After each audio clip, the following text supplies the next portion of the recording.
Hello everyone, LEGO today revealed the entirety of the second Disney collectible minifigure series, the first having come out in 2016. These here are due to be released on May 1st. There are 18 new figures here, and I'm going to go through them one by one. First up, this is interesting. It's a version of the original black and white Mickey Mouse from his first ever appearance in the Steamboat Willie animation. Of course, the LEGO Ideas Steamboat Willie set was only just announced, and that has a monochrome Mickey as well, but it's a different variation. So this one here I think is just more pure and accurate. It has just black and white and gray, whereas the Steamboat Willie set version has silver accents. Also in this series is Minnie from Steamboat Willie, and again she's simply black and white and gray, which I think is just ideal given the source material.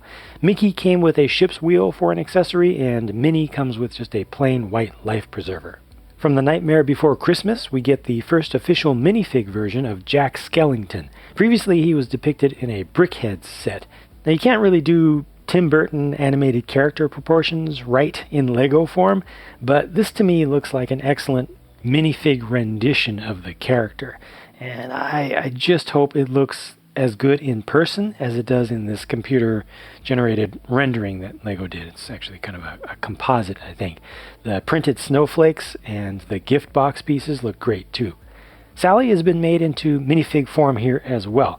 Now, I think the prints for her torso, hip, and leg pieces look excellent, and the two-piece black flower assembly is a perfect touch, but her face basically follows the LEGO standard proportions, which I don't think do justice to the character. It's especially awkward when they went for maximum accuracy with Jack's huge, ocular cavities, but here they use the relatively tiny, normal-sized LEGO eyes with just some shadow.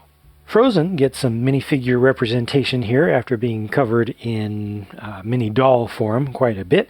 So Elsa looks pretty good, and I think this will actually look better in person with all the bright silver small bits of printing on her, including on the arms, which should really provide a nice bit of just shimmer, I think, to these really bright colors.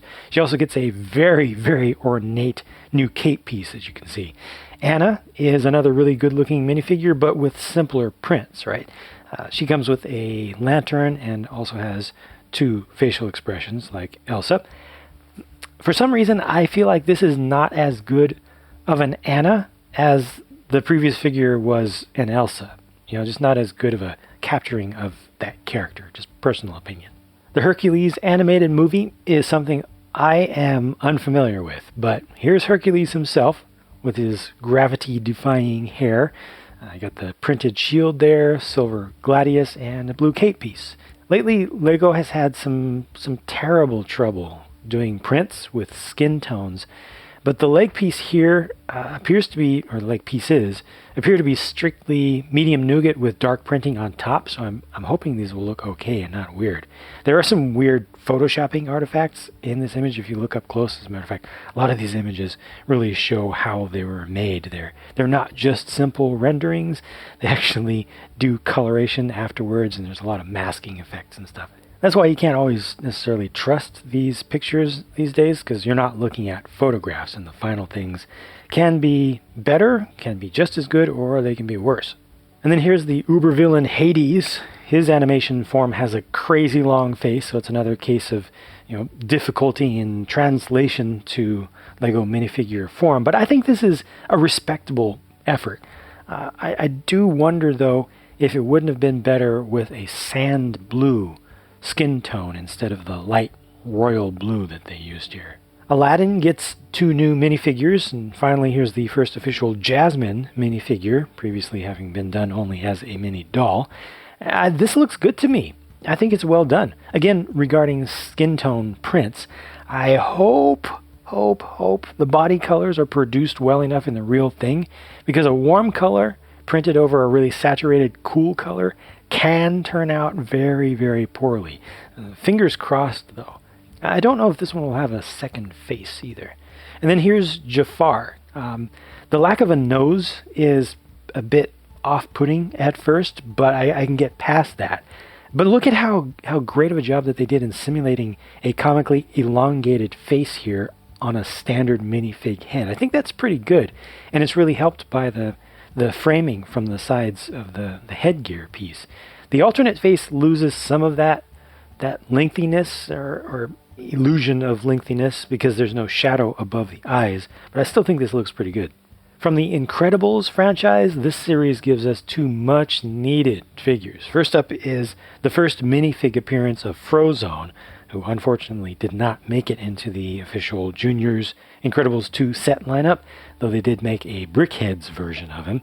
This one looks pretty good, and he gets a couple of, I believe those are going to be fully clear Power Blast parts, again with these composite renderings.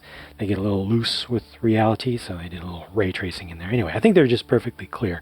And then notice the 4x4 round modified tile with two studs that he's standing on. Good piece right there.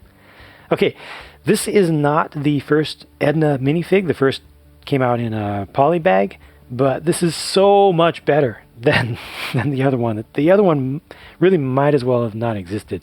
This is so much better. The new hairpiece has the glasses built in, and then they printed the eyes onto that, which is great. Just hopefully the skin tone printed against the black plastic for the glasses will be done well. Hopefully! This should be a good collectible. I like the teacup piece as well. DuckTales representation is well timed in this series with the new animated TV series airing presently on the Disney XD.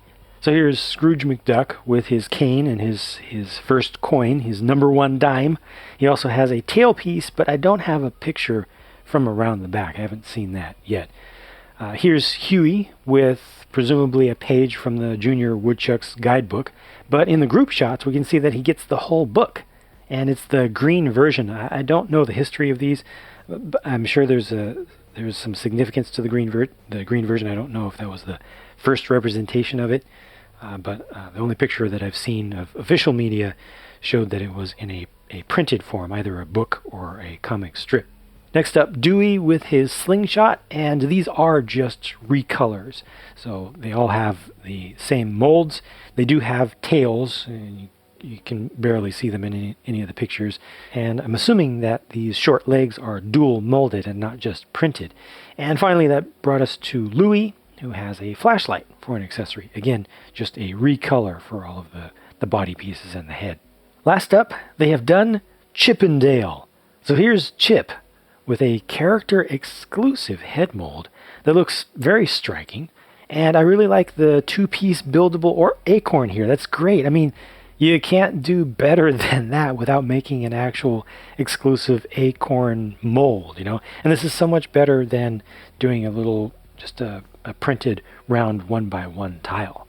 Dale gets another exclusive headpiece. So this one has the tuft of hair molded in. It's got the separated teeth, which also have some depth, and he gets the larger nose, and that's not just the print, it's also in the mold itself. So he comes with a sack, which is just in a regular brown color, and both of these figures have medium length legs. And that's Disney Minifigures Series 2. If you have a second, share your thoughts on this series in the comments, or at least drop a note saying which of these is your favorite minifigure. I'm personally voting for Jack Skellington, with Edna from The Incredibles in a close second place, and probably Jasmine from Aladdin in third. I will review all of these in person once they're released and I'm able to actually get them, but until then, stay tuned for plenty more other videos on this channel. I'll talk to you again soon.